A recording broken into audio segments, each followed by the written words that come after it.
سيما على بقية الله في الأراضين وحجته على العالمين أجل اللهم له الفرج. أما بعد فقد قال الله عز وجل في كتابه المبين وفرقانه المتين وقرآنه المجيد: بسم الله الرحمن الرحيم. ومن يبتغي غير الإسلام دينا فلن يقبل منه وهو في الآخرة من الخاسرين. کیونکہ اليوم اکملت لکم دینکم واتممت علیکم نعمتی ورضیت لکم الاسلام دینا.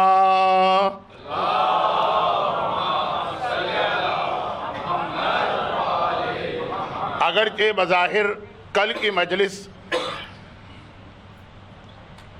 فاطمیہ کے اس عشرے کے عام عنوان سے بالکل ہٹ کر تھی، اور بظاہر یہ لگ رہا تھا کہ شب جمعہ کی وجہ سے میں نے اپنا ایک بہت ہی پرانا عنوان جو کل عرض کر چکا ہوں کہ ہر شب جمعہ تقریباً ہر موقع پر جس عنوان پہ بات کرتا ہوں اس پہ بات کی گئی، لیکن جتنی باتیں اس میں آئی تھیں ان سب کا تعلق اس فاطمیہ کے سلسلہ مجالس کی اصل عنوان سے ہے. ہاں، اگر شب جمعہ نہ ہوتی تو میں اپنی بات آج کی مجلس جو عنوان پر ہے یہاں سے شروع کرتا، اور پھر چھٹی مجلس، چوتھی مجلس، ساتویں مجلس میں وہ باتیں آتی جو کل بیان ہو گئی. تو ذرا ترتیب بدلنا پڑی، لیکن موضوع سے ہٹ کے بات نہیں کی گئی. اب ان باتوں کا میرے موضوع سے کیا تعلق ہے؟ کل رات سے تو تعلق تھا کہ شب جمعہ، موضوع سے کیا تعلق ہے؟ یہ باتیں جیسا کہ میں نے کہا کوئی دوسری مجلس میں، کوئی پانچویں مجلس میں واضح ہو کے آئے گی. یہ میں نے اس لیے عرض کیا کہ کل کی مجلس سے شاید کچھ لوگوں کو یہ محسوس ہوا کہ یا تو مولانا بیمار ہیں یا بہت تھکے ہوئے ہیں یا ذہن حاضر نہیں ہے تو ادھر ادھر چلے گئے. یقیناً یہ ساری باتیں اپنی جگہ صحیح بھی ہیں. بیمار ہوں اور ایسی بیماریاں ہیں جو اب زندگی بھر ساتھ رہیں گی، زندگی رہ بھی کتنی گئی، اور تھکن بھی یقیناً اتنی لمبی فلائٹ، اور وہ بھی ایک ہفتے میں 2 بار جانا اور پھر واپس آنا، 20 گھنٹے کی فلائٹ، وہ بھی اپنی جگہ صحیح. لیکن یہ عذر نہیں تھے کل کی مجلس کا عنوان منتخب کرنے کے لیے. وہ صرف شب جمعہ اور وہ باتیں آنا تھیں. بس ذہن میں ایک بار پھر یاد دلا دوں کہ وہ کیا 2 اہم نقطے ہیں جو ابھی اصل عنوان سے جو آج شروع ہو رہا، جو آگے چل کے اس سے ملنے والے ہیں. ایک موت کو یاد رکھنا ہے، ایک زمانے کے امام کی تیاری، اور ایک دعا تو ہے ہی. لیکن اب بات شروع کی جا رہی ہے بالکل تمہید اصل عنوان کی. قرآن کریم کی جن 2 آیتوں کی تلاوت کی گئی ہے، یہ 2 آیتیں ایسی جو ایک بار نہیں، 2 بار نہیں، بار بار قرآن میں دہرائی گئیں. الفاظ الگ الگ ہیں لیکن پیغام ایک ہی، اور اس کو اور مختصر کر کے میں نے تو 2 آیتیں تلاوت کی جو ذرا لمبی تھی، اور مختصر کر کے ان الدین عند اللہ الاسلام. یہ خلاصہ پورے قرآن کا خلاصہ بھی یہی، اور جن آیتوں کی میں نے کل اور آج یہ دونوں دن تلاوت کی اس کا خلاصہ بھی یہی کہ دین تو اللہ کے نزدیک صرف اور صرف اور صرف اسلام. اور وَمَن يَبْتَغِ غَيْرَ الْإِسْلَامِ دِينًا، اور اگر کوئی اللہ والے دین کو اختیار نہ کرے، بہت سی چیزیں ایسی جو اللہ کو پسند ہے ہمیں ناپسند، بہت سی چیزیں ایسی جو اللہ کو ناپسند ہیں ہمارا اس کے بغیر ایک لمحے گزارا نہیں ہوتا. جو وہ نوجوان ہم کو ملتے ہیں جو کہتے ہیں کہ بغیر میوزک کے ہم نماز تک نہیں پڑھ سکتے، مثلا باتیں تو آتی رہیں گی. تو اب اگر یہاں پر بھی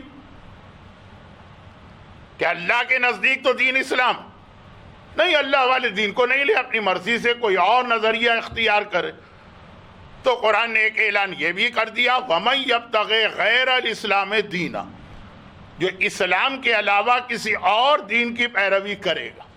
اب یہاں پہ ایک چھوٹی سی بات وہ عرض کر دوں جو پوری ایک بہت ہی طویل اور اہم فقہی بحث بنتی، اور ہمارے ملک میں رہنے والے بعض اسکول آف تھاٹ یا مکتب فکر سے ہمارا اس بات پہ بنیادی اختلاف بھی. فقہی بحث عقیدے کی بات نہیں کر رہا ہوں، فقہی بحث. اور وہ یہ کہ قرآن کہہ رہا ہے جو اسلام کے علاوہ کسی اور دین کو اختیار کرے. اب اگر کچھ چیزیں ایسی ہیں جو دین سے ہٹ کر، کیا کوئی ایسی چیز ہو سکتی ہے جو دین سے ہٹ کر؟ یہ میں نے کہا کہ وہ ایک لمبی چوڑی بحث. تو کچھ ایسی چیزیں جنہیں ہم اختیار کرتے دین بنا کے نہیں، وہ جائز ہے کہ جائز نہیں ہے. مثلا کیا اسلام نے کوئی لباس بھی مخصوص بتایا ہے کہ یہی پہننا؟ یا ہر آدمی اپنے علاقے کے اعتبار سے اور زمانے کے ماحول کے اعتبار سے، زمانہ بدلتا رہتا ہے. ایک زمانے میں ہم سوچ بھی نہیں سکتے تھے کہ کوئی دیندار یا شریف عورت جینز اور شرٹ کو اپنا لباس بنائے گی. اب یہ کہ بہت ہی حجاب کرنے والیاں بھی کسی بھی وجہ سے صحیح اس لباس کو اختیار کر رہی، تو بات تو مثالیں تو بہت ساری ہو جائیں گی. یہ بچے سامنے بیٹھے، کیا اسلام نے ان کے لیے بھی یہی کہا کہ صرف جو کی روٹی اور کھجور کو تمہارا کھانا ہونا چاہیے کیونکہ یہ دین ہے؟ یا یعنی کہ تم برگر بھی کھا سکتے ہو اور پیزا بھی کھا سکتے ہو اور ایسی اور چیزیں بھی. تو اب یہ جو چیزیں دین نہیں، وہ سوال اپنی جگہ کہ کیا کوئی چیز دین سے باہر، لیکن بہت ساری چیزیں کلچرل ہیں. اگر اسے اختیار کیا جائے لیکن اسے دین نہ بنایا جائے، کوئی علاقہ جہاں ہم رہتے ہیں وہاں کے تقاضے یا جس زمانے میں ہم ہیں، زمانہ بدلنے سے لباس، زمانہ بدلنے سے کھانا پینا، زمانہ بدلنے سے اپنے گھر کے بہت سارے رسم و رواج بدل جاتے ہیں. بہت ساری چیزیں ایسی ہیں کہ اسلام کی انسٹرکشن نہیں، ہم نے خود ہی اپنی عقیدت میں اس کو شروع کیا، اچھی بات، اور خود ہی زمانے کی مجبوریوں کی وجہ سے اسے ختم کیا. بھئی یہ مجمع ایسا ہے کہ سارا مجمع تو نہیں، چند افراد میری تائید کریں گے کہ ایام ازاں میں 2 مہینے 8 دن کتنے ہی ایسے گھرانے تھے کہ جہاں ٹیلی ویژن کھولا ہی نہیں جاتا تھا، خبریں سننے کے لیے بھی نہیں.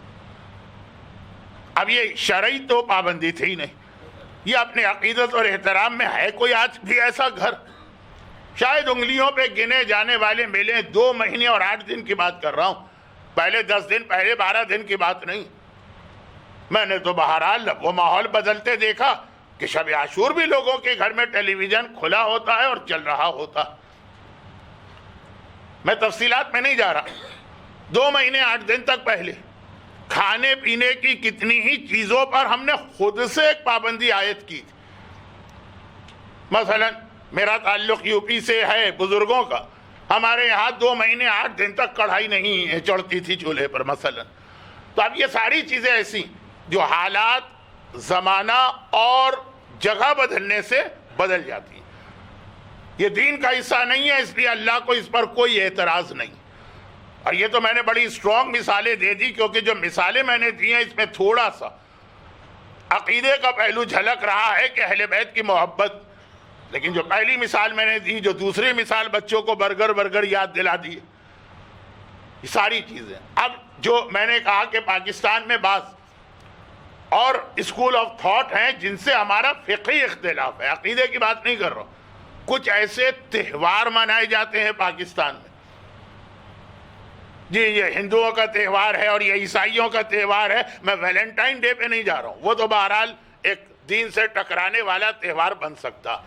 تو اب یہ ساری باتیں میں نے کہا یہ ایک بہت لمبی بحث، گرچہ اس کا ایک سرسری خلاصہ تو لوگوں کے پاس ہے کہ لباس کے حوالے سے اسلام نے چند شرطیں بتا کے آپ کو آزاد چھوڑ دیا، اور ایسا آزاد چھوڑ دیا ہے کہ اپنے ہی علاقے میں آپ جوانی کے اندر کوئی لباس پہنتے ہیں، بڑھاپے کے اندر ماحول بدل گیا تو لباس بھی آپ اس وقت کے حالات کے تحت پہنے. بوڑھی گھوڑی لال لگام ایک زمانے میں ہمارے یہاں محاورہ تھا، اب اتنا زیادہ یہ عام سا لباس بن گیا ہے بوڑھی عورتوں کے لیے. تو جگہ اور زمانہ، ٹائم اینڈ پلیس، اس کے تبدیل ہونے سے لباس ہے، مکان ہے، کھانا پینا ہے، خاندان کے رسم و رواج ہیں، لوگوں سے دعا سلام. ہاں یہ بہت اہم ایک جملہ جس پر مجھے آگے چل کر اس مجلس میں گفتگو کرنا ہے، جو میں نے کل اشارہ کیا کہ 2 مجلسیں میری ایک عنوان پہ ہونے والی، علم، شہزادی کا علم، تو اس میں مجھے گفتگو کرنا. البتہ وعدہ اس لیے نہیں کرتا ہوں کہ موضوع خود میرے اختیار سے بعض اوقات باہر ہو جاتا، اور وہ یہ کہ دعا سلام اپنے حالات اور ماحول کے اعتبار سے۔ صلہ رحمی بھی وہ چیز جو حالات یعنی جگہ اور زمانے کے بدلنے سے بدل جاتی۔ واجب ہے صلہ رحمی، لیکن کس کا نام صلہ رحمی؟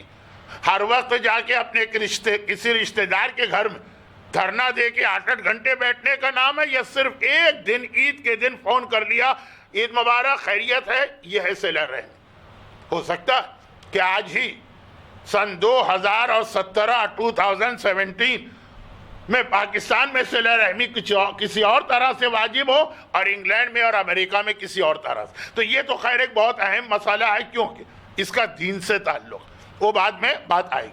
تو قرآن نے یہ اعلان کیا جو اسلام کے علاوہ کسی اور دین کو اختیار کرے، اور جس کو خود اللہ نے دین کا حصہ نہیں بنایا، لباس ہے، کھانا ہے، ملاقاتیں ہیں، کام کاج ہے، رسم و رواج، اس میں آپ کو اجازت ہے تھوڑی سی، باقی تفصیل اپنے اپنے مرجع کے فتوے کے اعتبار سے حاصل کر لیجیے، کیونکہ مراجع میں کچھ چیزوں میں تو اختلاف ہے۔ آیت اللہ سیستانی اگر ٹائی کو پہننے کو جائز قرار دیتے ہیں تو رہبر اس کو حرام قرار دیتے ہیں۔ گھر کے احتیاط واجب دونوں جگہ ہے جس میں کچھ گنجائش ہے، لیکن بہرحال تو باقی چیزیں تو مجھے بیان کرنے کی ضرورت نہیں، کیونکہ ایک بھی نہیں 2 علماء کی سرپرستی اس وقت آپ کو حاصل ہے۔ تو خلاصہ یہ کہ دین، اب یہ ایک الگ بحث ہوگی کہ پھر دین ہے کیا، وہ عشرہ فاطمیہ کے اس مجالس میں شاید بیان نہ ہو، لیکن میں صرف یہ بتا رہا ہوں کہ یہ جو جملہ میں کہہ رہا ہوں نا، اس پہ ایک پوری مجلس یا تو آج ہی کی مجلس ہے یا کل کی، کہ قرآن کا ایک ایک لفظ بہت اہم۔ قرآن نے یہ نہیں کہا جو اسلام کے علاوہ کسی اور راستے پہ چلے گا وہ گناہ گار، قرآن نے کہا جو اسلام کے علاوہ کسی اور راستے کو دین بنا کے چلے گا، دینا کی شرط لگائی، دین بنا کے چلے گا۔ چنانچہ بہت زیادہ جو سخت مزاج کے ہیں اور یہ لفظ بھول جاتے ہیں کہ لفظ دین آیا، یہ نہیں کہ اسلام کے علاوہ کوئی چیز نہیں لے سکتے، وہ کرکٹ کو بھی حرام کہتے ہیں، وہ فٹ بال کو بھی حرام کہتے ہیں، ٹانگیں تک کاٹ دی جاتی ہیں اس کے اوپر کہ یہ لوگ فعل حرام اور گناہ کر رہے ہیں۔ قرآن نے ایک لفظ دینا کہہ کے بہت زیادہ ہمارے اور آپ کے لیے آسانیاں پیدا کر دی، اور خاص طور پہ یہ آسانیاں پیدا کر دی گئی آخری زمانے والوں کے لیے۔ اس سے پہلے جب زندگی بہت سلو تھی، جب میڈیا تھا ہی نہیں، جب یہ انٹرنیٹ اور یہ اسمارٹ فون اور یہ ٹیبلیٹ اور یہ آئی پیڈ وغیرہ کی نسل نہیں تھی، تب تو پھر وہ جملہ چل سکتا تھا، اور جملہ چلا یعنی اس پہ لوگوں نے عمل کیا کہ ٹھیک ہے اسلام نے اس کو حرام نہیں کہا ہوگا، لیکن ضرورت کیا ہے، ہم یہ کام نہیں کرتے۔ ایک زمانے میں یہ بات کہی جاتی اور اپنی جگہ اس پہ عمل بھی ہوتا تھا کہ ٹھیک ہے یہ چیز اسلام نے نہیں کہا کہ کرکٹ حرام ہے، لیکن ہم نہیں کھیلتے۔ کیا یہی ایک کھیل رہ گیا کھیلنے کے لیے؟ ہم یہ نہیں کھیلتے۔ لیکن آج کی اس نسل میں جو آخری زمانے کی جس کی مشکلات کو معصومین نے پہلے سے بیان کر دیا، جو ہمارے یہاں ایک عام کمپلین لوگوں کو ہوتی، جھوٹی کمپلین لیکن ہوتی، کہ بھائی یہ ہمارے علماء، یہ ہمارے مولوی، یہ ہمارے ذاکرین، یہ ہمارے مراجی اور مجتہدین، انہیں کیا پتا کہ آج کے زمانے کے کیا تقاضے۔ یہ تو ایک چھوٹے سے کمرے میں بیٹھ کے قال اللہ و قال رسول اللہ میں زندگی گزارتے ہیں، ملا کی دوڑ مسجد تک۔ زمانے کو تو ہم فیس کر رہے ہیں، ہمیں پتا ہے زمانے کی کیا مشکلات ہیں۔ کیا اس طرح سے جیسے توضیح المسائل میں فتوے دیے گئے ہیں عمل کر سکتے ہیں کہ نہیں کر سکتے؟ ہو سکتا ہے کوئی یہی بات رسول اور امام کے بارے میں بھی کہہ دے، کہنے والوں نے کہی بھی ہے، بدتمیز لوگ گزرے ہیں جنہوں نے کھل کے یہی جملہ کہا، مگر آخری زمانے کے حوالے سے ہمارے پاس اتنی ساری احادیث پہلے سے جن کے پاس نہیں ہیں، ہو سکتا ہے کہ ان کو ایسے روشن خیال لوگوں کو جواب دینے میں پریشانی ہو۔ 1400 سال پہلے کا رسول کیا اس کو معلوم کہ آج کا ٹورنٹو اور آج کا نیو یارک اور آج کا ٹوکیو وہاں کا کیا ماحول۔ ہمارے پاس تو آخری زمانے کی وہ حدیث ہے جس کے اندر آخری زمانے کے حالات بیان کیے گئے۔ یہ خود ایک بہت بڑی دلیل کہ ساری چیزیں جانتے تھے، ہر چیز سے آگاہ تھے، گرچہ یہ جملہ ذرا توہین آمیز بن رہا ہے رسالت و امامت کے لیے، سب چیزیں جانتے اور جانتے تھے اور ہمیں بھی بتا کے گئے. اس نسل کے لیے یہ لفظ بہت اہم ہے آیت میں. دینا، اسلام کے علاوہ کسی اور راستے پہ چلو اسے دین نہ بناؤ، دین صرف اسلام ہے. خیر یہ تو ذرا تمہید وہ کچھ زیادہ ہی پھیل گئی، جبکہ یہ تمہید بھی نہیں ہے، یہ تمہید کی تمہید ہے. اصل تمہید تو اب شروع ہو رہی اب، اور وہ یہ کہ قرآن نے پہلے تو کہا اللہ کے نزدیک پسندیدہ دین اسلام. That's all. سمجھدار کے لیے یہی کافی. لیکن اگر کوئی اتنا سمجھدار نہیں ہے تو پھر آگے بڑھا قرآن. کہا دیکھو اگر تم نے بھی اللہ کی اس پسند کو اختیار نہ کیا، وَهُوَ فِي الْآخِرَةِ مِنَ الْخَاسِرِينَ، تو آخرت میں تمہیں پتا چلے گا تم نے کتنا نقصان کا سودا کیا، تم کتنے گھاٹے میں رہے. سودا کرنا، نفع اور نقصان، یہ ذرا سی کم معرفت والوں کا مرحلہ. جو اصل معرفت رکھتے ہیں ان کے لیے تو اتنا ہی جملہ کافی ہے کہ اللہ کو یہ دین پسند. اب فائدہ ہو کہ نقصان اس کو پسند تو ہمیں پسند. لیکن ذرا جن کی معرفت کا لیول کم ہے ان کے لیے قرآن نے کہا کہ یہ سمجھ لو کہ اگر تم نے اس پسند کو نہیں لیا تو آخرت میں تمہیں اپنے نقصان کا اندازہ ہوگا. اب آخرت اسی دنیا میں بھی آخرت ہوتی. کچھ ایسے گناہ ہیں جن کے بارے میں امام کی ایک حدیث کہ یہ گناہ کرنے والا مرنے سے پہلے اس گناہ کی سزا کا لفظ بھی صحیح نہیں، اس کا نتیجہ، اس کا وبال دیکھ کے مرے گا. ہر گناہ کے بارے میں یہ نہیں ساری زندگی داڑھی شیو کیجئے، شاید مرتے دم تک بھی آپ کو اس داڑھی کے شیو کرنے کی سزا یا اس کا نقصان برداشت نہ کرنا پڑے. ساری زندگی ایک عورت بے حجاب گھومے اور مکس گیدرنگ اٹینڈ کرے اور شراب کا جام ہاتھ میں لے کے نامحرموں کے گٹ پٹ کرتی رہے، لیکن یہ وہ گناہوں کی لسٹ میں نہیں کہ اس کا نقصان سامنے آئے گا. ہاں اس کا اجتماعی نقصان سامنے آئے گا، انفرادی نہیں. اب یہ جملہ ابھی چھوڑ دیجئے کیونکہ یہ میرے اصل عنوان کی ایک مجلس ہے. لیکن والدین ان کا حق ادا نہ کیا تو کہا کہ وہ آخرت، وہ قیامت والی آخرت تو چھوڑو، اس دنیا میں بھی تمہیں اس کا وبال اور اس کا نتیجہ اپنی آنکھوں سے دیکھنا ہوگا. صلہ رحمی بھی اس میں آتا، خمس و زکوٰۃ کا ادا نہ کرنا بھی اس میں آتا، ایک لسٹ ہے. تو خلاصہ یہ کہ ابھی میں تمہید میں ہوں، اصل عنوان پہ نہیں، ورنہ یہ تفصیل مزید آپ کے سامنے آتی. صرف یہ دو جملے کافی نہیں ہوتے. قرآن نے کہا آخرت قیامت والی بھی ہے، وہ بھی آخرت ظہور امام کے بعد والا زمانہ بھی ہے، وہ بھی آخرت. اسی لیے ہمارے یہاں قیامت صغریٰ کے نام سے اس کو یاد کرتے ہیں کہ جہاں جہاں قرآن میں قیامت کی آیتیں آئیں تو یہ ذہن میں رہے کہ قیامت اس دنیا میں بھی آئے گی اور امام آنے کے بعد جو ظالم کو سزا اور مظلوم کو اس کا حق دلوائیں گے. تو آخرت قرآن نے اس آیت میں لفظ آخرت رکھا، اور آخرت اپنی زندگی کے آخری مرحلے بھی شامل ہے، مرنے کے وقت یا موت سے کچھ پہلے. بہرحال دین سمجھ کے اسلام کے علاوہ کسی اور کو اختیار کیا. اب یہ قرآن نے ایک اعلان یہ کیا، پہلا اعلان وہ کیا. اور اگر میں آیتیں پڑھوں، کون سا مشکل ہے آج کل، انٹرنیٹ پہ جاؤں، اسلام کا لفظ قرآن سرچ انجن اسلام، 50 آیتیں آ جائیں گی، میں 50 آیتیں پڑھ لوں، 1 گھنٹے کی مجلس پوری ہو جائے گی. لیکن اس مجمع کے لیے بھی اس معنی میں مسئلے پر مزید دلیلیں لانے کی ضرورت نہیں ہے کہ پورے قرآن ہر تھوڑی دیر کے بعد اللہ پلٹ کے یہی بات کہتا ہے کہ ہے نجات ملے گی تو صرف اسلام سے. کبھی ایک طرح کا لفظ، کبھی دوسری طرح کا، یہ خلاصہ. مگر ایک آیت ایسی آئی جس میں ان تمام آیتوں کے لیے ایک اصول، ایک دلیل دی گئی. بھئی اللہ کو کیوں پسند ہے اسلام؟ بہت ساری چیزیں ایسی کہ اللہ نے کہا مجھے پسند، لیکن اب کیوں پسند یہ اللہ نے نہیں بتایا. مثلا اللہ کو عورت کا حجاب پسند ہے، تو کیوں پسند؟ اتنا پسند ہے کہ حالت نماز میں بھی اللہ ایسی عورت کو برداشت کرنے کو تیار نہیں ہے جس کا ایک بال نظر آ رہا. سب آپ کی سنی ہوئی مثالیں. حالت حج میں بھی اللہ ایک ایسی عورت کو قبول کرنے کو تیار نہیں ہے اپنے شہر میں. نماز ہم اپنے گھر میں پڑھتے ہیں، حج ہم اللہ کے گھر میں کرتے ہیں۔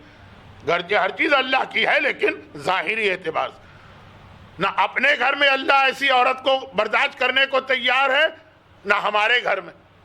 اور تو اور جو کل شہزادی کا ایک جملہ تھا، میں نے تفصیل اس لیے بیان نہیں کی کہ بہت مشہور روایت، قبر، وہاں بھی ایسی عورت کو برداشت کرنے کو تیار نہیں ہے جس کا ایک بال بھی نظر آ رہا ہو، کفن۔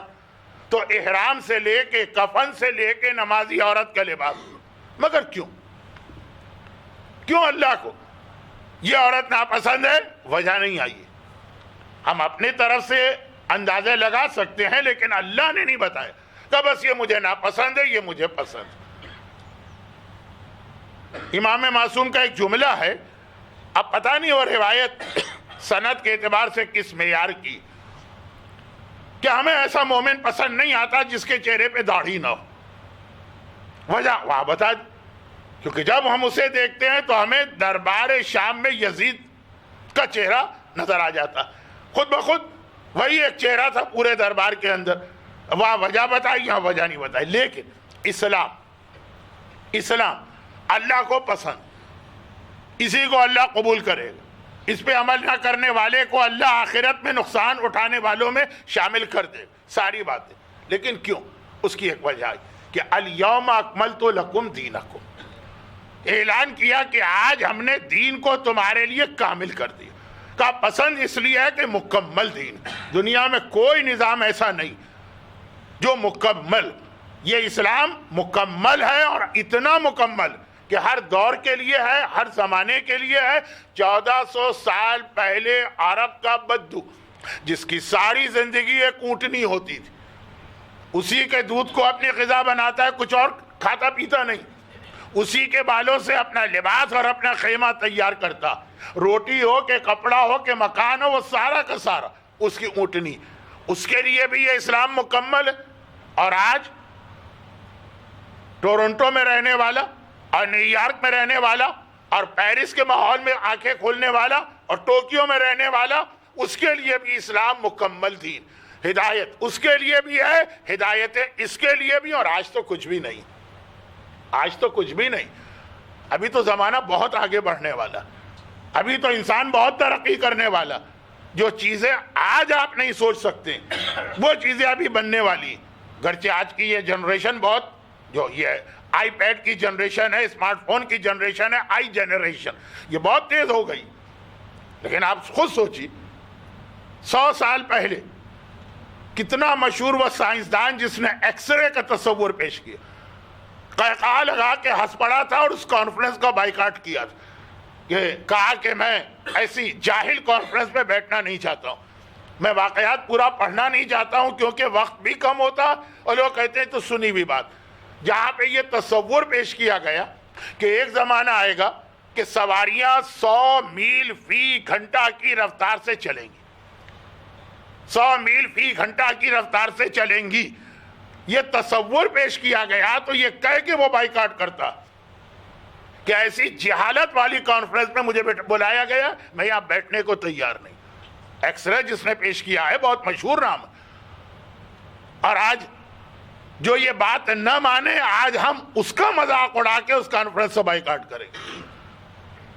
لیکن یہ صرف 100 سال کے بعد، 40 سال پہلے ہمارے بزرگ موبائل فون یقین نہیں کر سکتے، ہنستے تھے کہ جی آپ کسی سے بات بھی کر رہے ہیں، اس کو دیکھ بھی رہے ہیں، اول تو بات کرنا ہی ناممکن اور دیکھنا۔ خیر یہ تو مثالیں دے کے وقت ضائع اس لیے کر رہا ہوں کہ ابھی 100 سال کے بعد تو دنیا اتنی ترقی کرنے والی کہ آپ بھی نہیں سوچ سکتے، جو اتنا زیادہ اب آپ سوچنے لگے ہیں یہ نئی ایجادات کو دیکھ کر۔ اسلام کے پاس اس کا بھی حل موجود، اس کی بھی ہدایتیں موجود کہ اس زمانے کے انسان کے لیے کیا واجبات ہیں اور کیا حرام۔ بس جو جملہ میں نے مجلس کے شروع میں کہا تھا اس کو پھر دوہرا دوں کہ مسئلہ یہ ہے کہ بہت ساری چیزیں آج سے 100 سال پہلے بھی اسلام میں حرام نہیں، ہمارے بزرگوں نے کہا کہ ٹھیک ہے نہیں حرام ہوں گی، ہمارا دل نہیں مانتا، ہم یہ کام نہیں کریں گے، عقیدت میں، احترام میں، محبت میں، کسی وجہ سے۔ مثلا جیسا کہ میں نے کہا کہ اگر کوئی یہ کہے کہ ٹیلی ویژن گھر میں رکھ کے چلانا کیا حرام ہے؟ حرام نہیں، لیکن ہمارے بزرگ احتیاط کرتے تھے کہ بھائی ہوگا حلال، ہم اپنے گھر میں ایسی چیز کے لیے تیار نہیں۔ اب جو بزرگ اپنی عقیدت میں کہتے تھے، ہم نے جب ان کی گود میں پرورش پائی، ہم نے اسی کو دین سمجھ لیا، خود تو سیکھا ہی نہیں دین، خود تو دیکھا ہی نہیں کہ واجبات کیا ہیں اور حرام کیا، جس کے نتیجے کے اندر ایک خرابی پیدا ہوئی جو ہمارے سامنے آ رہی، اور وہ خرابی کا خلاصہ ایک جملہ کہہ دوں، اور اس جملے پہ اب بات ایسی جگہ پہنچ گئی ہے کہ بات آگے بڑھانا پڑے گی۔ خرابی کا خلاصہ ایک جملہ، اور وہ یہ کہ وہ خرابی یہاں تک پہنچ گئی کہ اب لوگ کہتے ہیں کہ آج کے مجتہدین اور علماء جو ہے نا، نئی نئی باتیں بتا رہے، نیا دین بنا رہے، اور جب آخری زمانے کی نشانیوں میں یہ جملہ آتا کہ آخری زمانے میں نیا اسلام بنایا جائے گا، تو ہم کھٹ سے یہ جملہ مجتہد کی کتاب کے ساتھ ملاتے ہیں، یہ ہے نیا اسلام، کیونکہ ہم نے جو اسلام ماں اور باپ کے پاس سیکھا تھا وہ کچھ اور تھا۔ خرابی ہماری ہے، لیکن جو آج مرجع فتویٰ دے رہا ہے یہ فتویٰ پہلے بھی تھا، کوئی نئی چیز اسلام میں نہیں آتی ہے، فتوے سارے کے سارے پرانے، مگر دشمن نے اسی سے فائدہ اٹھا لی۔ مرجعیت سب سے زیادہ آنکھوں میں کھٹکتی ہے ہمارے دشمن۔ مرجعیت کسے کہتے؟ کتنی بڑی یہ ہماری محافظ ہے، کتنا بھروسہ ہے زمانے کے امام کو ان مراجع پر کہ غیبت میں چلے گئے، ان مراجع کو ہمارا سہارا اور محافظ بنا کر آپ اپنا ایک گھر بھی کسی ایسے ویسے کے حوالے کر کے نہیں جائیں گے، اگر آپ جائیں گے تو جو آپ کی نگاہ میں انتہائی قابل بھروسہ، انتہائی ٹرسٹ والا ہوگا۔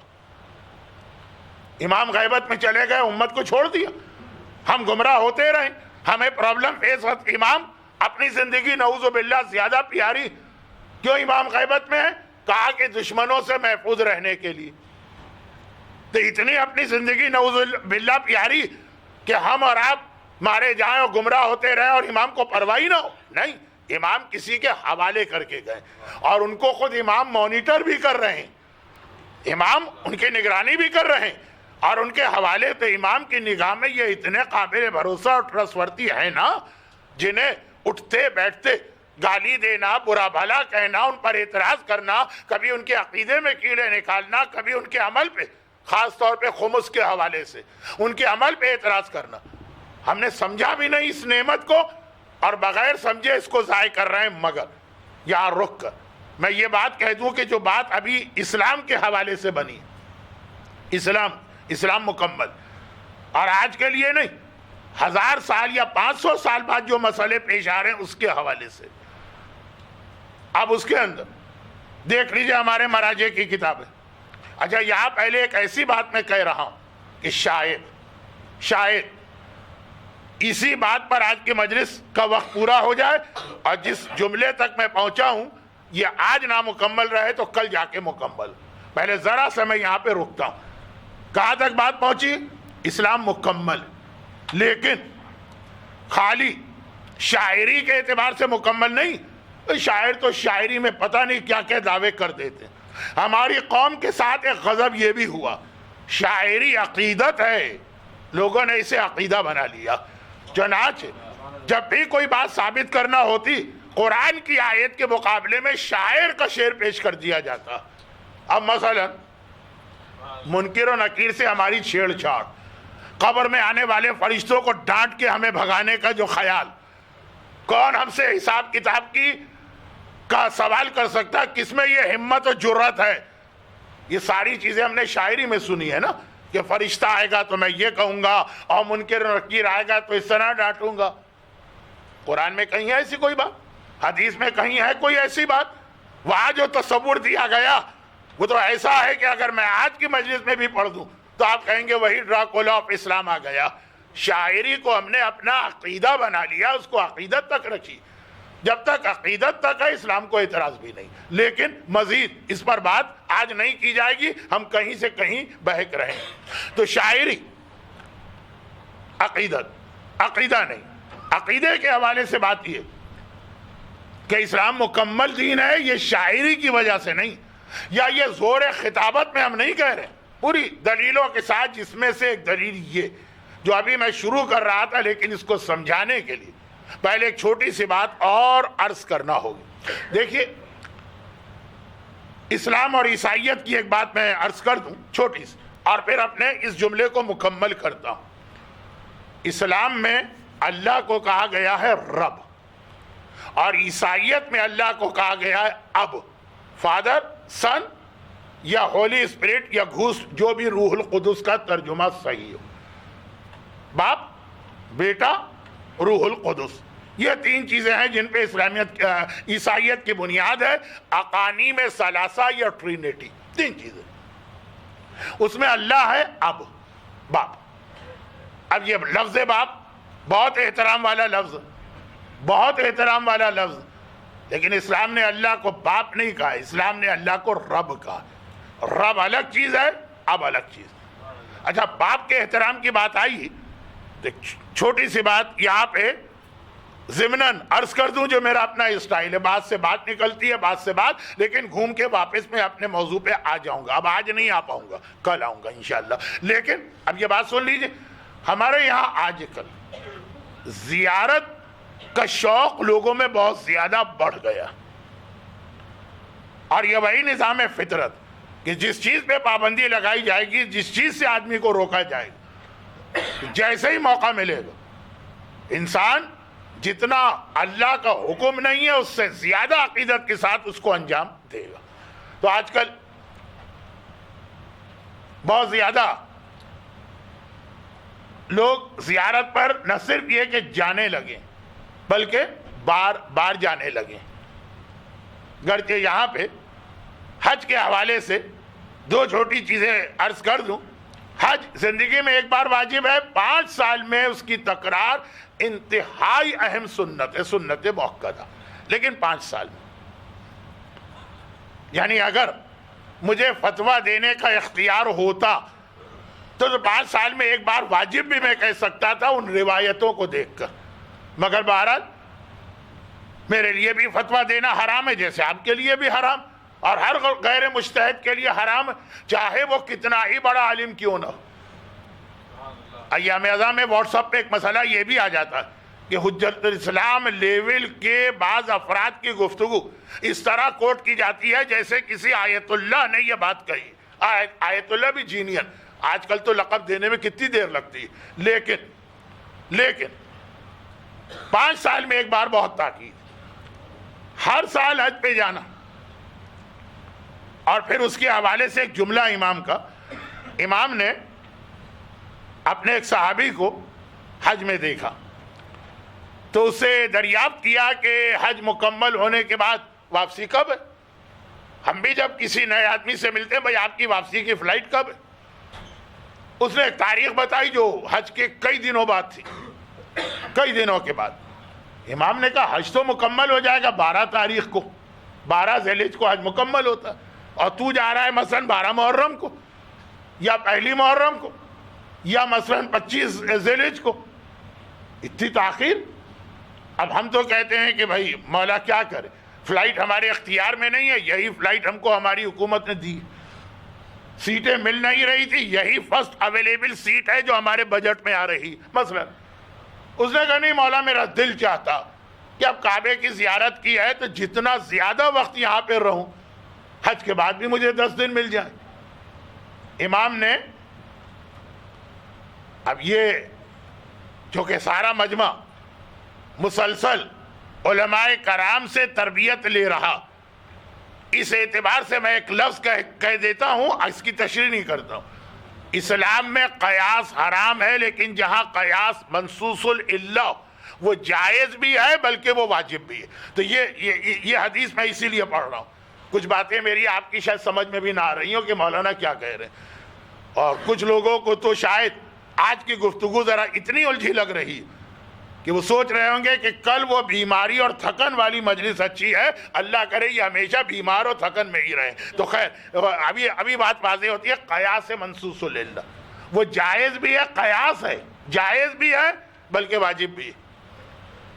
یہاں اس حدیث میں تقریباً یہ صورتحال ہے۔ امام نے کہا کہ میری ایک نصیحت یاد رکھ لے کہ حج تک تو ٹھیک ہے، جیسے ہی حج مکمل، جتنا جلدی ہو سکے مکے سے رخصت کچھ کر جا، چوکا ہوا، مولا اللہ کا گھر خانہ کعبہ، ایک ایک منٹ ایک ایک سیکنڈ یہاں کا بہت قیمتی، جتنا وقت ملے غنیمت ہے۔ آپ کہہ رہے ہیں حج کے فوراً بعد چلے جائے، امام نے کہا ہاں، اور وجہ یہ ہے کہ حج تک تو ٹھیک ہے، حج کی وجہ سے تو یہاں پہ رکا رہے گا، حج کے بعد تو کعبے کا احترام برقرار نہیں رکھ پائے گا۔ امام مکے سے نکالنا نہیں چاہ رہے، لیکن چونکہ 99% لوگوں کا نیچر جب حج ہو جاتا ہے، اب وہ کعبہ ایک عام سی جگہ بن جاتا ہے، اس کا وہ احترام رکھ ہی نہیں پاتے جب حج ہو چکا۔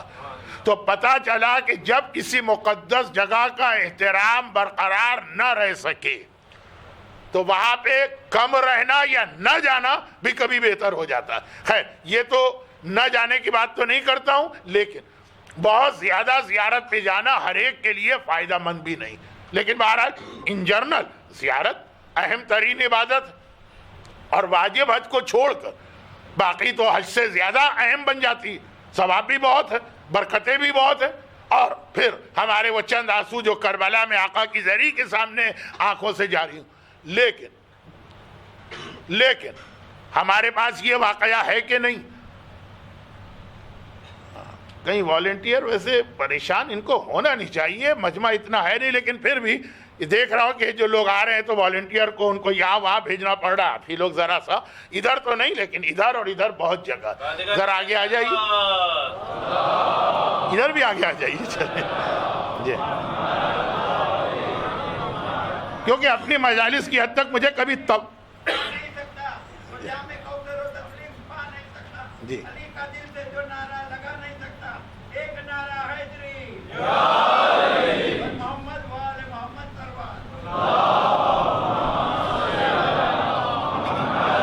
کیونکہ عام طور پہ میری مجالس میں یہ کیفیت ہوتی نہیں ہے، لیکن ابھی مجھے یاد آیا کہ آج چونکہ ویکینڈ ہے شاید، تو میں اصل موضوع پر آنے سے پہلے، اصل موضوع سے مطلب ہے جس پہ ابھی میں بات کر رہا تھا، ورنہ اصل موضوع تو ابھی بہت پیچھے پڑا رہ گیا۔ ایک بات اور عرض کر دوں، یہ ایک اعلان ہے، جیسے ایک اعلان یہ ہو گیا، اب اعلان کی بات آئی، دوسری میں پہلے بھی عرض کر چکا تھا، پھر دوہرا رہا کہ میں اپنی طرف سے قطعاً اس بات پہ راضی نہیں ہوں کہ میری کسی بھی مجلس کو ریکارڈ کیا جائے۔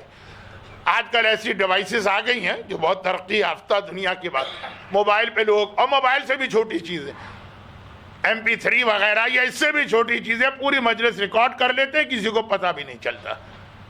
اب تو بہرحال آنکھوں کے سامنے جب لوگ اتنے بڑے بڑے گناہ کر دیتے ہیں تو اس پہ کیا کہا جائے؟ ہمارا کام ہے فقط یاد دلانا، باقی تو اب میں نے داڑھی کے بارے میں 40 سال سے پڑھا، آج بھی آپ کو میرے ریگولر مجمع میں داڑھی منڈے نظر آئیں گے تو کیا کر سکتے؟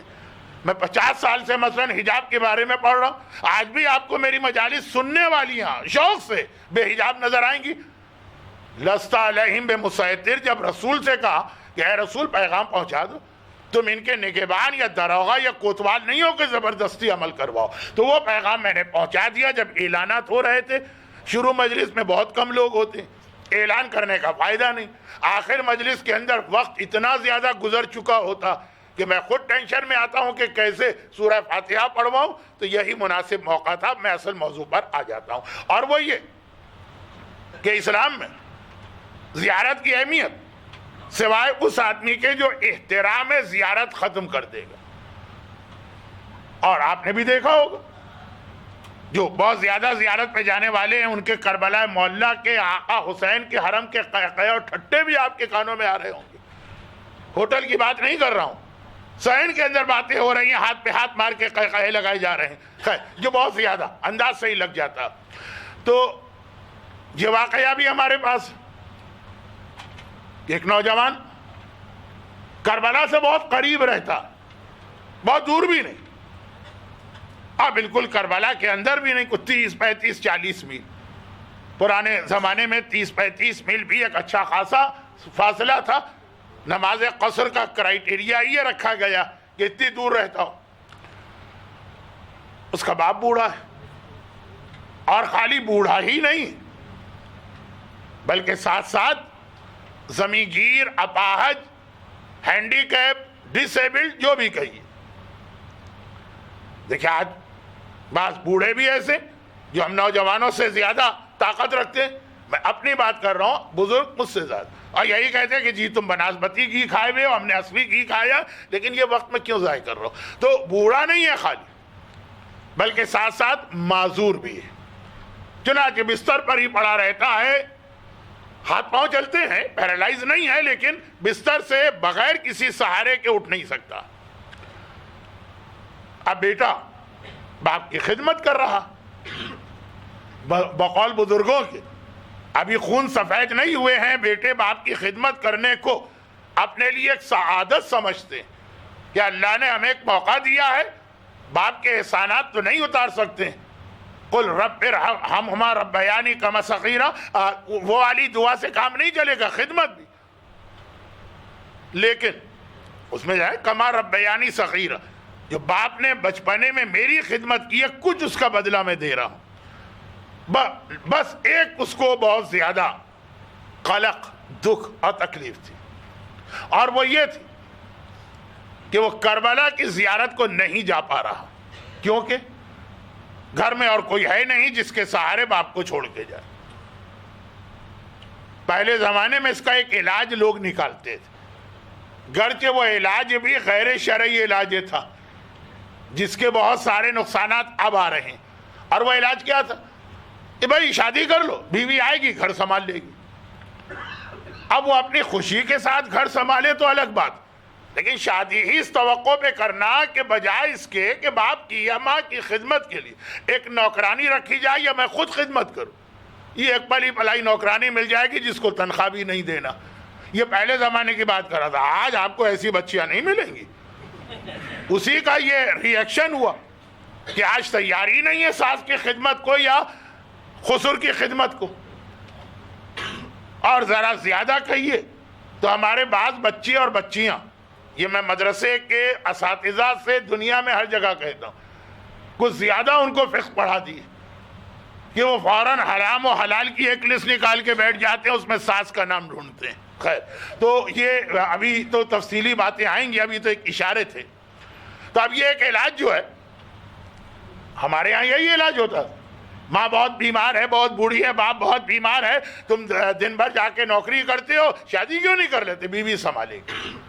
جب اس تصور سے شادی کی جائے گی تو بیوی سے ایکسپیکٹیشن بھی یہ ہوں گے، اور جب یہ ایکسپیکٹیشن ہوں گے اور وہ اتنا پورا نہیں اترے گی تو جھگڑے بھی ہوں گے، اور جھگڑے بھی جب ہوں گے تو اس کے نتیجے میں جو نئی نسل آئے گی وہ کہے گی نا بابا ہمیں اس چکر میں پڑنا ہی نہیں۔ خیر، تو یہ سارا چین سائیکل، ایک سے دوسری، دوسری سے تیسری چیز۔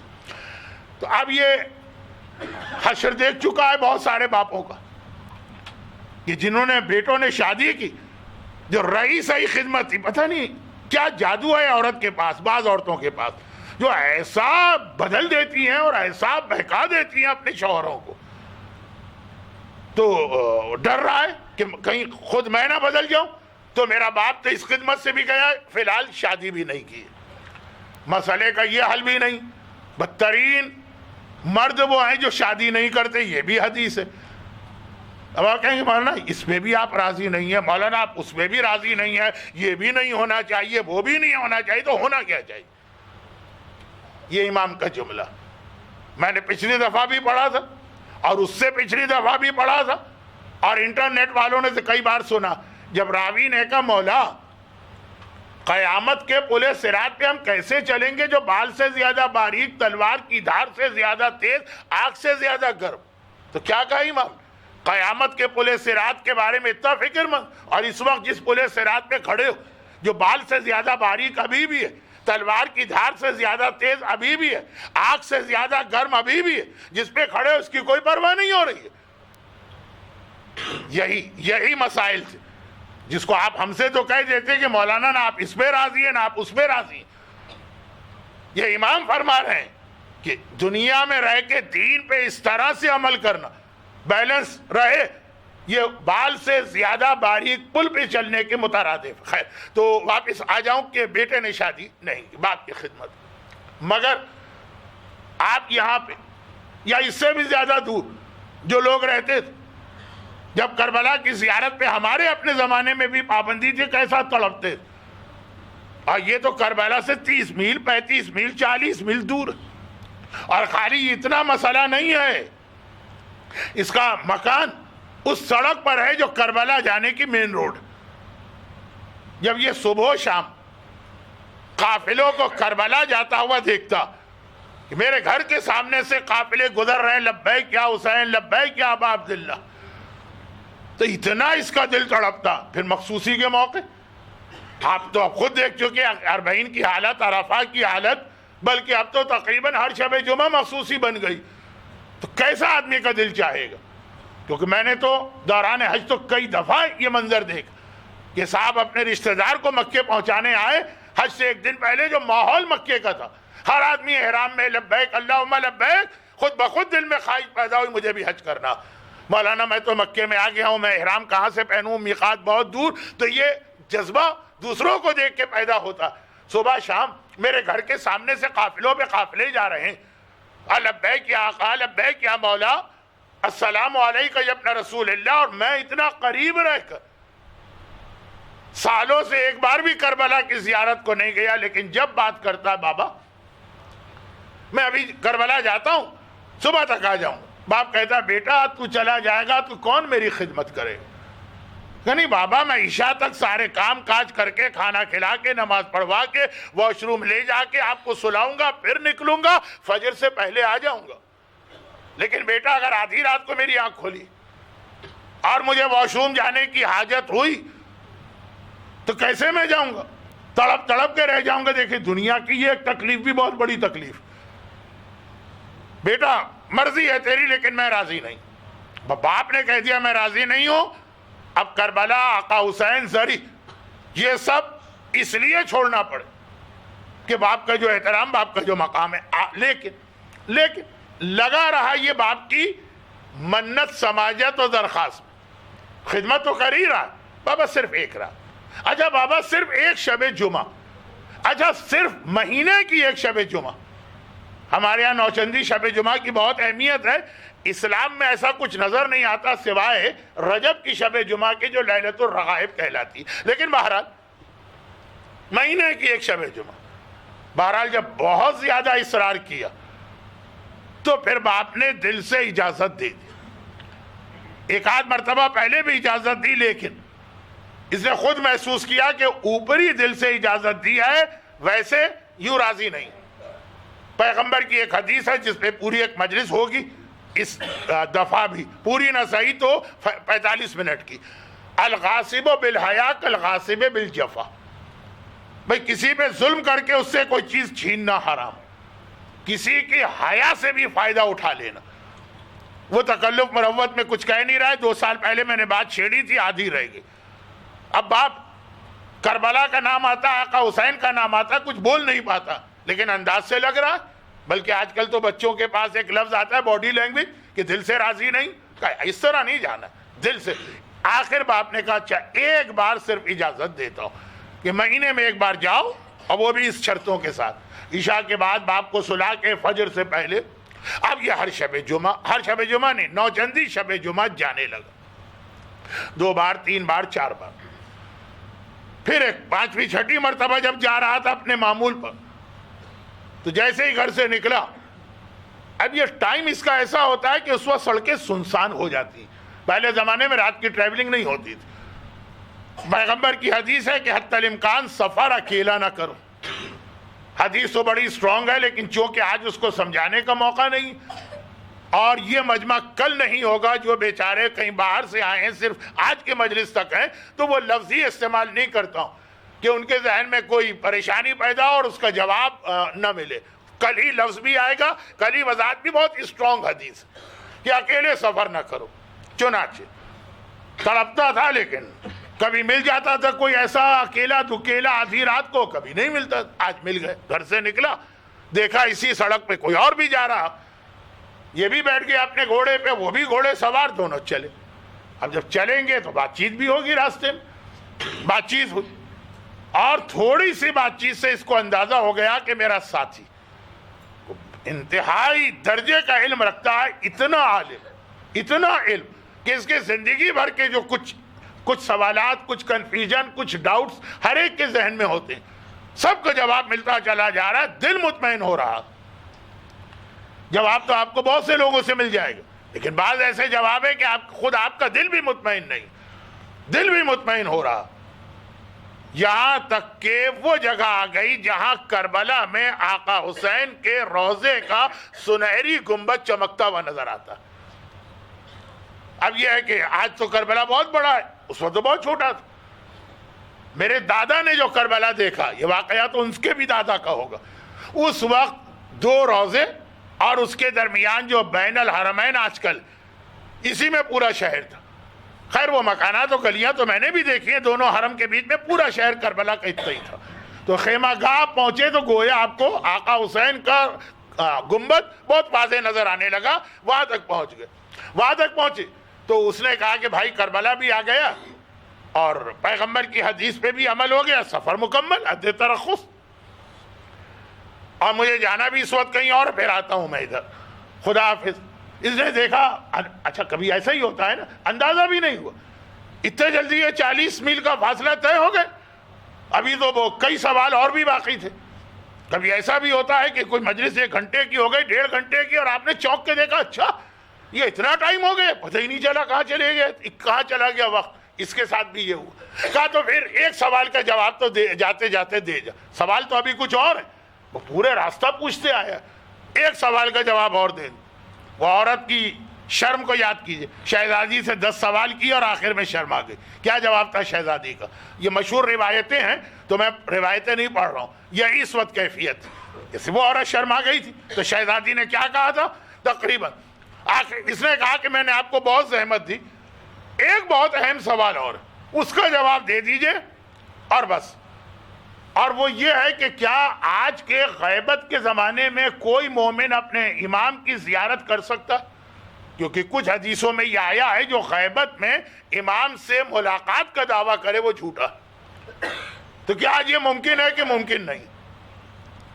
اور اس وقت اس آدمی نے جواب دیا، ایک دوسرے کو الوداع کہہ رہے ہیں نا، کہ اے شخص کیسا سوال کر رہا ہے، اپنے زمانے کے امام سے ہاتھ ملا کے مصافحہ کر رہا ہے اور پوچھ رہا ہے کہ کیا زیارت ممکن ہے کہ ممکن نہیں ہے، چونک کے سر اٹھایا۔ مولا آپ میرے زمانے کے امام۔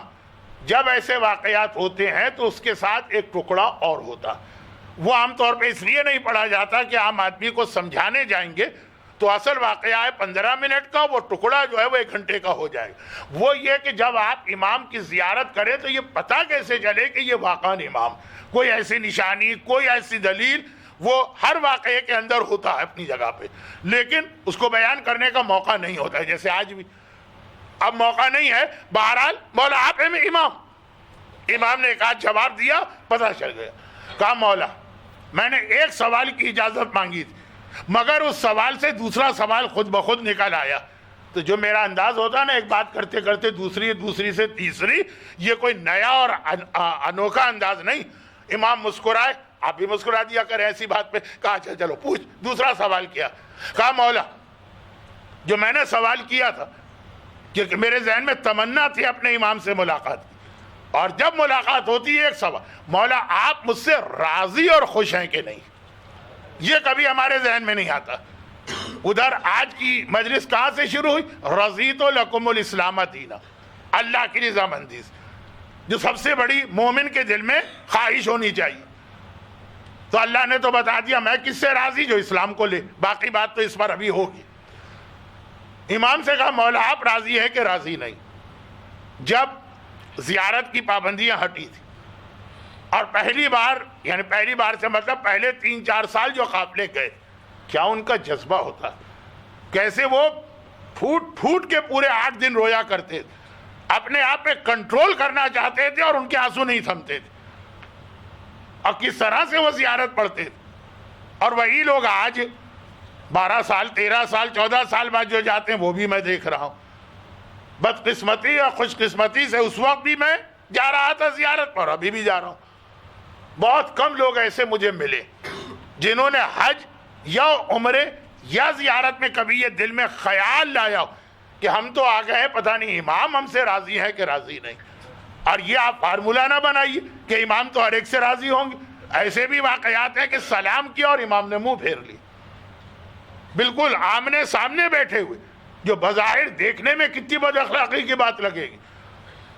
مگر یہ خیال ہی نہیں ہوتا، گئے تو گئے بس، امام راضی ہوں گے، راضی ہونا پڑے گا انہیں، ان کا ظاہر اتنی دور سے آیا، یہ ان کی مہربانی ہے، لیکن ہمارے ذہن میں خیالات، اس کے ذہن میں تھا مولا میں جو آپ سے ملاقات کے لیے تڑپ رہا تھا تو اصل یہ پوچھنا تھا آپ مجھ سے راضی ہیں کہ نہیں؟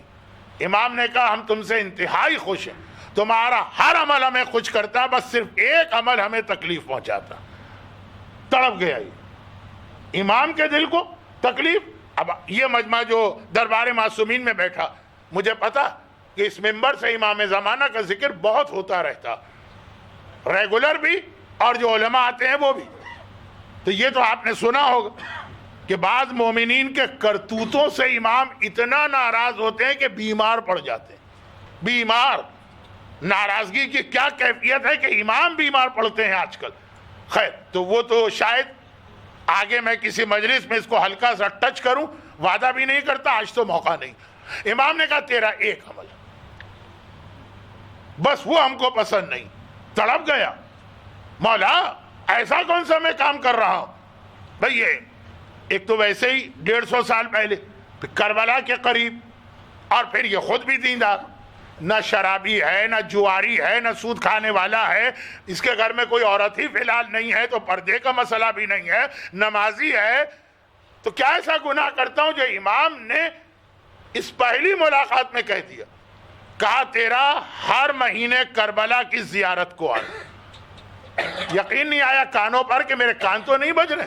یہ وہ امام کہہ رہا جو ہر شب جمعہ نہر فرات کے کنارے کھڑے ہو کر کربلا میں آنے والے تمام زائرین کا استقبال کرتا، جہاں آج بھی مقام امام زمانہ وہی جگہ تو ہے نا، استقبال کرتے ہیں، انبیاء آتے ہیں تو یہ استقبال کریں، اولیاء آتے ہیں تو یہ استقبال کریں، معصومین آتے ہیں تو یہ استقبال کریں، زوار کا استقبال کریں، اور میں زیارت کو آ رہا ہوں اور امام فرما رہے ہیں کہ تیرا ایک عمل ہمیں ناراض کرتا۔ شاید مجھے دھوکہ اور غلط فہمی ہو رہی، امام یہ کہیں گے ہاں ایسے نام نہاد سو کالڈ مسلمان گزرے جنہوں نے کہا زیارت کو جانا حرام، کربلا جانا حرام، لیکن امام تڑپ کے کہا مولا لیکن کیوں؟ کوئی تو وجہ ہوگی۔ مجلس کے شروع میں بھی ایک سوال آیا کہ اللہ جب کہتا ہے کوئی چیز پسند تو کبھی وجہ بتاتا ہے، کبھی نہیں بتاتا۔ امام نے کہا ناپسند، لیکن وجہ بتا دی۔ کہا یہ جو تو اپنے باپ کو چھوڑ کر کربلا کی زیارت کو آ رہا، کہا مولا اس سے اجازت لے کے آ رہا ہوں۔ کہا مگر کس طرح سے اس نے اجازت دی ہے تجھے پتا ہے؟ تو نے کتنی اس کے ساتھ بحث کی اور درخواست وغیرہ۔ مولا اسے سلا کے جاتا ہوں، اور جب واپس پہنچتا ہوں اس وقت تک سو رہا ہوتا۔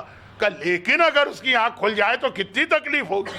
جو اس طرح سے باپ کو اذیت دے کر کربلا کی زیارت کو آتا، ہر ظاہر کا استقبال کرنے والا زمانے کا امام کہتا ہے یہ عمل ہمیں پسند نہیں ہے، یہ ہمارے دل کو تکلیف پہنچاتا ہے۔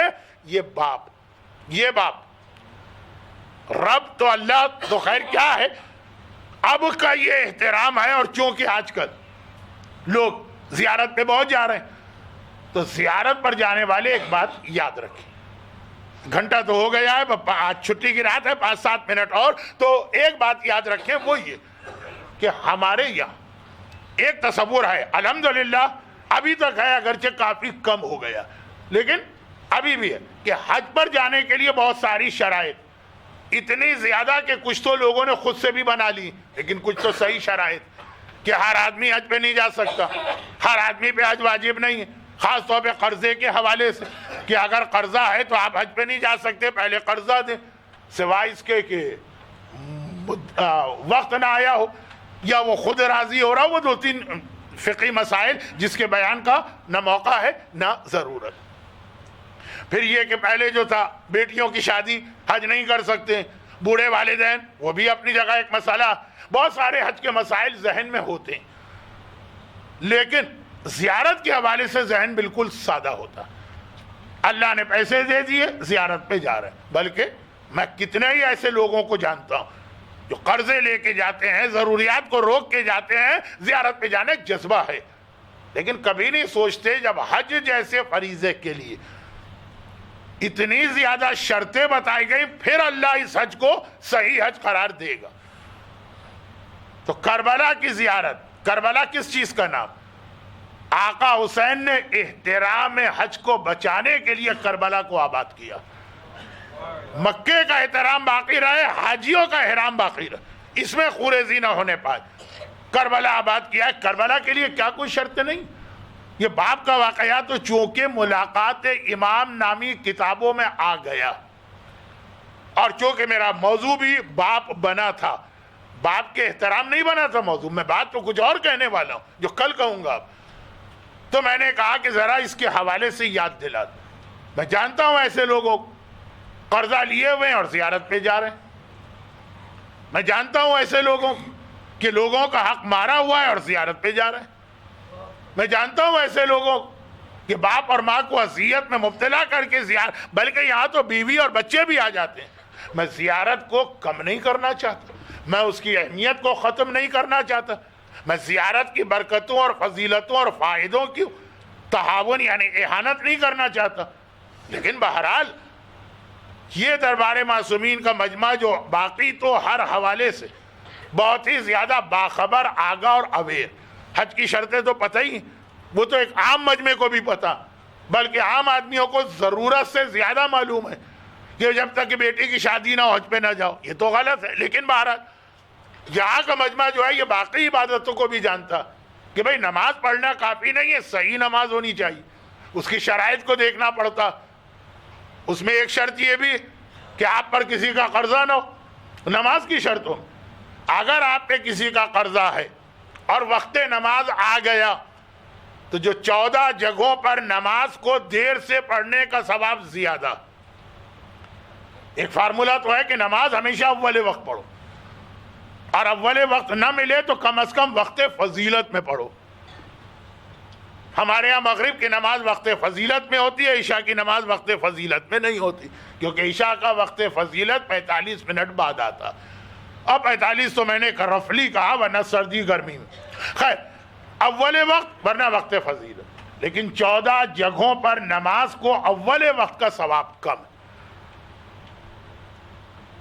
جس میں سے ایک حج کی بات آئی تو حج میں ہر ایک کو پتا کہ عرفات سے مزدلفہ جا کے نماز پڑھو، چاہے اس میں 2 3 4 گھنٹے گزر جائیں، مغرب کی نماز 3 گھنٹے لیٹ. مگر یہ بھی نہیں کہہ رہا ہوں اس کے بعد کا جملہ، اور کبھی اول وقت میں نماز پڑھنا حرام ہو جاتا. ابھی میں نے کیا کہا تھا کہ کبھی اول وقت کا ثواب کم ہے، دیر کا ثواب زیادہ. کبھی، اور کبھی تو حرام والا مسئلہ ہے جس میں قرضے کا، کہ اگر قرضے کا وقت آ گیا اور قرضہ جس نے دیا وہ بھی آ پہنچا، اب قرضہ دینے لینے میں 10 منٹ 12 منٹ 15 منٹ گزر جائیں گے. کتابیں کھولیں گی، اسمارٹ فون کھولیں گے، فائل کھولی جائے گی، کتنا دیا، کتنا دینا ہے، پیسے نکالے جائیں گے. اور اگر آج کل کا زمانہ ہے آن لائن بینک ٹرانسفر، تو یہ 10 12 15 منٹ تاخیر سے نماز ہوگی، یہ واجب. اگر وقت آ گیا، مثلا جو اس نے ٹائم کہا تھا، تاریخ کہی تھی، وہ آ گئی. بلکہ یہاں تک مسئلہ کہ اگر نماز قضا ہو رہی ہے اور وہ آ گیا تو دوران نماز کو روک کر اس کا قرضہ دو. نماز بھی قضا نہ ہونے پر نماز توڑو نہیں، ورنہ قضا ہو جائے گی. اور قرض تو اب یہ باقی تفصیلات تو علماء سے پوچھئے. اب تو میرا زمانہ نہیں رہا مسائل بتانے کا، مگر لوگوں کو معلوم جو دربار معصومین میں آنے والا مجمع، تبھی تو یہ اپنے بچوں کو وضو سکھانے کے لیے آج جمعے کے دن صبح مدرسے میں بھیجتے کہ وضو کرنا کافی نہیں ہے، صحیح وضو سکھاؤ. ایک بہت بڑا بینیفٹ، ایک بہت بڑی بلیسنگ، یہ بہت بڑی نعمت آپ حضرات کو اپنی اولاد کے حوالے سے یہاں پہ ملی ہوئی، اور اس نعمت سے وہی استفادہ کر رہے ہیں جنہیں معلوم بھی.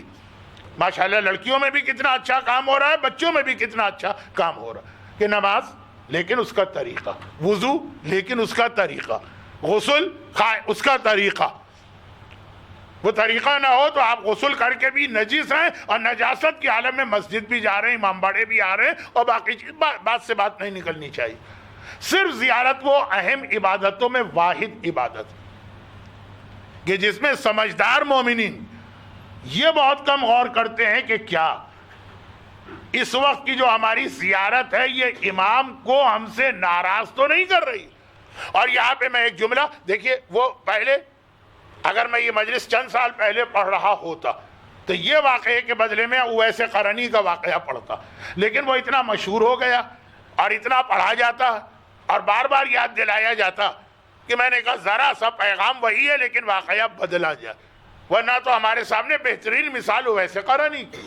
یہ تو ہم زری کی زیارت کے لیے جا رہے ہیں، اویس تو پیغمبر کو بنفس نفیس بالمشافعہ زیارت کے لیے جا رہے ہیں، اور زیارت چھوڑ دی صرف اس لیے کہ ماں کی خدمت کرنا۔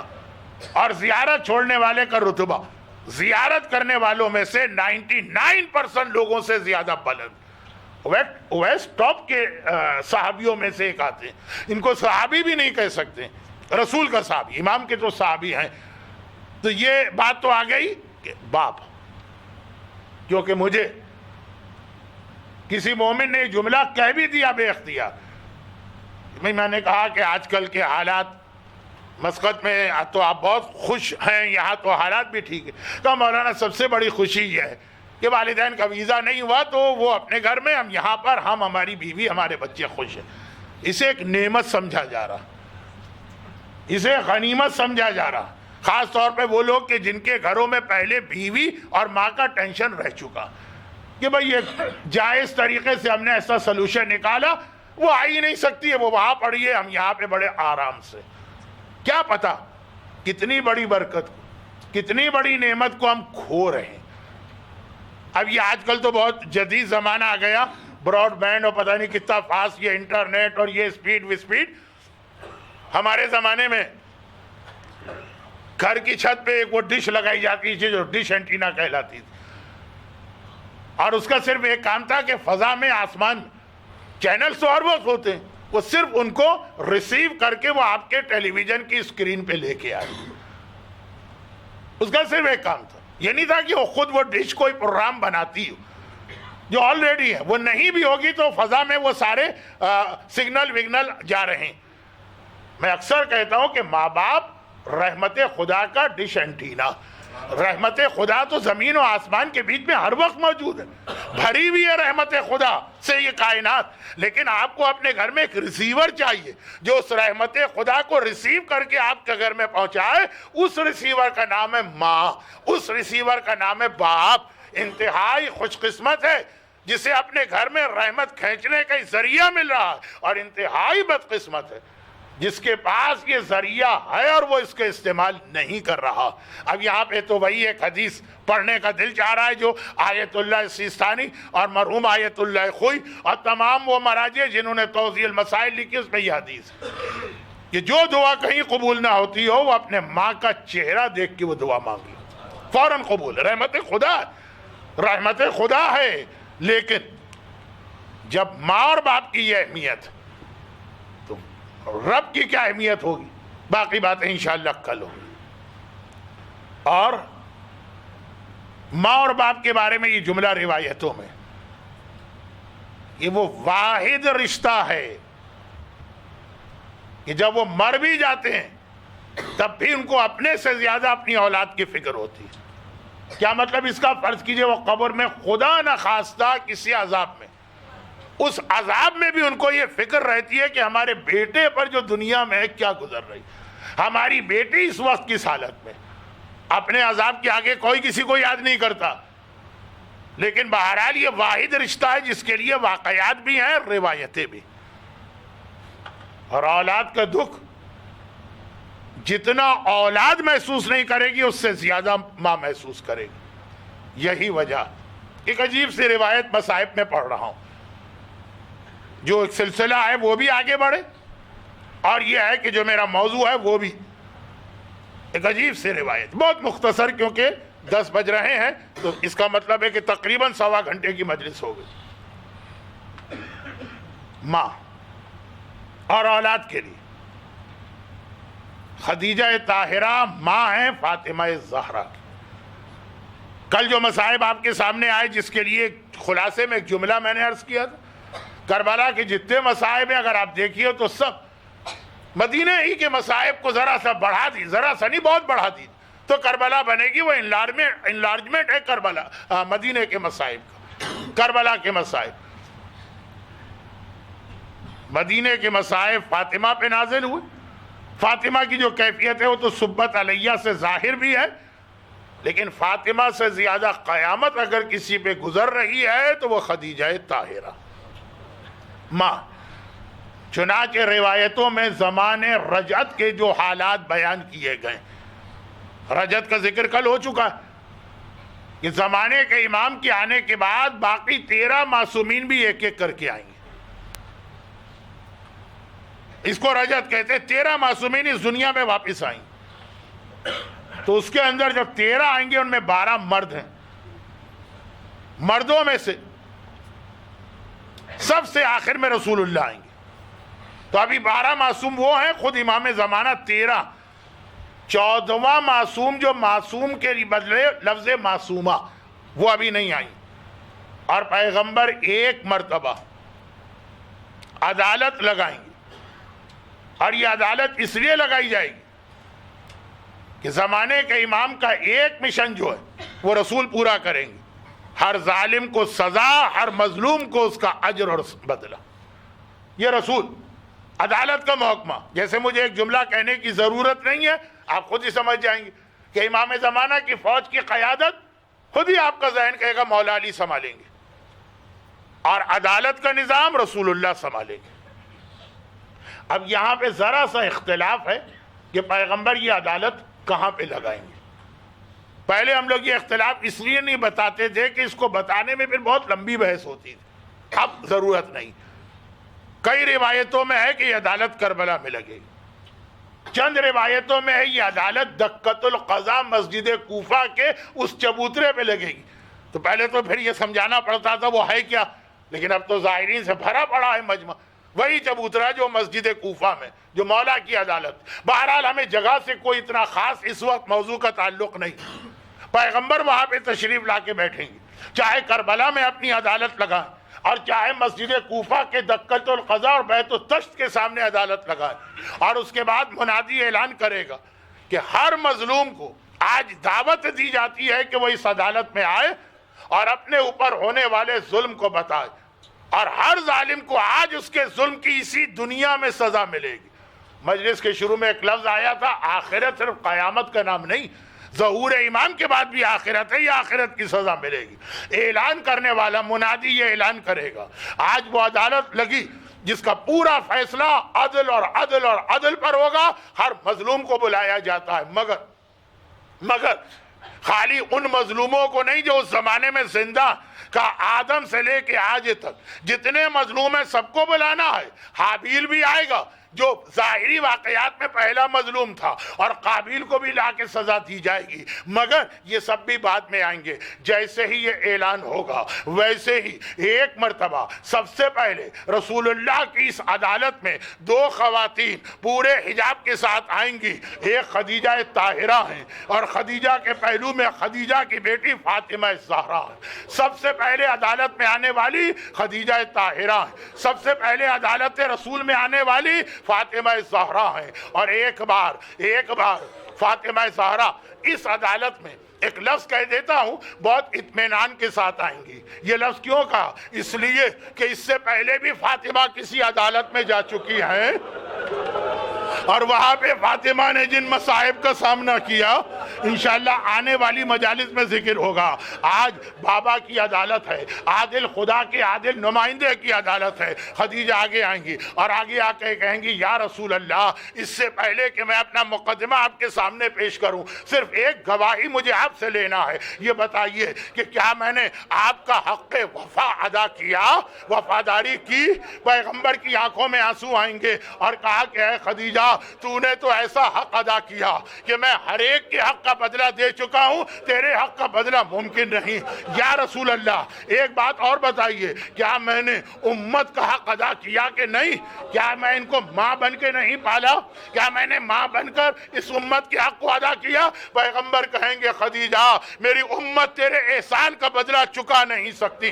بس یہ 2 گواہیاں لینے کے بعد خدیجہ اور آگے بڑھی اور ایک مرتبہ وہ جو پوری چادر ہے، چادر اپنی گود سے ہٹائی. کہا یا رسول اللہ، کیا میرے حق ادا کرنے کا یہ صلہ مجھے ملنا چاہیے؟ اور ایک بار اللہ کا رسول کیا دیکھے گا؟ خدیجہ طاہرہ کی گود میں ننھا محسن کل ذکر ہوا تھا نا، ماں کے پیٹ میں شہید ہونے والا ننھا محسن خدیجہ طاہرہ کی گود میں ہے، نانی اپنے نواسے کا لاشا لے کے آتی ہے، یا رسول اللہ یہ پیغمبر کا بھی نواسا ہے، یہ مجھے صلہ ملا۔ جب یہ روایت امام معصوم اپنی مجلس میں پڑھ رہے تھے تو آپ دیکھیے آپ کی کیا حالت ہوئی، چیخ چیخ کے آپ رونے لگے۔ تو وہاں جب امام یہ روایت پڑھ رہے ہیں امام کی کیا حالت ہوگی؟ مگر ایک مرتبہ روتے روتے ایک صحابی نے سوال کر لیا، بس یہ آخری جملے، فرزند رسول ایک چیز سمجھ میں نہیں آتی، خدیجہ کا آنا سمجھ میں آ رہا، خدیجہ کی فریاد سمجھ میں آ رہی ہے، محسن کا لاشا تو فاطمہ کو لانا چاہیے تھا، وہ ماں ہے، یہ بیٹا ہے، فاطمہ بے شک فریاد خدیجہ کریں، کیس خدیجہ کریں، مگر لاشا تو ماں کی گود میں ہونا چاہیے۔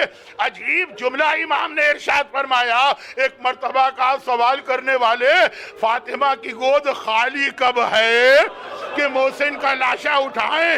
راوی نے تڑپ کے کہا فاطمہ کی گود، کہا کہ ہاں، اصغر کا ننھا لاشا وہ لے کے فاطمہ آ رہی ہے، نانی خدیجہ نواسے محسن کا لاشا لائے، دادی خدیجہ اصغر پوتے کا لاشا لائی، بابا یہ ہے میری ماں کے احسانات کا بدلہ۔ خدا بندہ اللہ کے رسول کی اس بارگاہ کا واسطہ جہاں نانی خدیجہ اپنے نواسے محسن کا اور دادی فاطمہ اپنے پوتی اصغر کا لاشا لے کے پہنچی ہے، محسن و اصغر کا ماتم کرنے والے ان مومنین اور مومنات انہیں دنیا اور آخرت کی ہر پریشانی سے محفوظ فرما، ان کے اولادوں کی حفاظت فرما، خدا بندہ ان کے آنسوؤں کے طفیل ان کی ساری حاجتیں پوری فرما، دنیا بھر کے مظلوم صاحبان ایمان شیعان حیدر کرار ان کی جان مال عزت ناموس اولاد کی حفاظت فرما، خدا بندہ جو بے اولاد ہیں تجھے محسن و اصغر کا واسطہ انہیں صاحب اولاد نرینہ فرما۔ خاص طور پہ خصوصی درخواست آئی ہے، اور جو صاحب اولاد ہیں انہیں اپنی اولاد کی صحیح دینی تربیت کی توفیق عطا فرما۔ ہمارے تمام مرحومین خاص طور پر جن کے نام ابھی آئے ہیں ان سب کو اعلی علیین میں اہل بیت اطہار سے ملحق فرما، اور ان مظالم کے انتقام کے لیے ظہور امام زمانہ میں تاجیل فرما۔ تا ظہور ہمیں اپنی غیبت کی ذمہ داریاں ادا کر کے بعد ظہور امام کی فوج کا سپاہی بننے کی توفیق عطا فرما۔ ایک مومن نے اپنی پریشانی کے لیے کہا ہے خدا بندہ مصائب اہل بیت کا واسطہ ان کی پریشانیاں دور فرما۔ سورہ فاتحہ کی التماس مرحوم حجت الاسلام سید ہاشم رضا جعفری، مرحوم حجت الاسلام مولانا ابن حسن نجفی، شہید سبط جعفر زیدی، مرحوم عباس چاچا، مرحومہ صفیہ خاتون، مرحومہ نورین زینب، حاضرین مجلس کے خاندان کے تمام مرحومین، کل اموات مومنین و مومنات، فاتحہ۔ بسم اللہ الرحمن الرحیم، الحمدللہ رب العالمین، الرحمن الرحیم، مالک یوم الدین، ایاک نعبد و ایاک نستعین، اہدنا الصراط المستقیم، صراط الذین انعمت علیہم غیر المغضوب علیہم ولا الضالین۔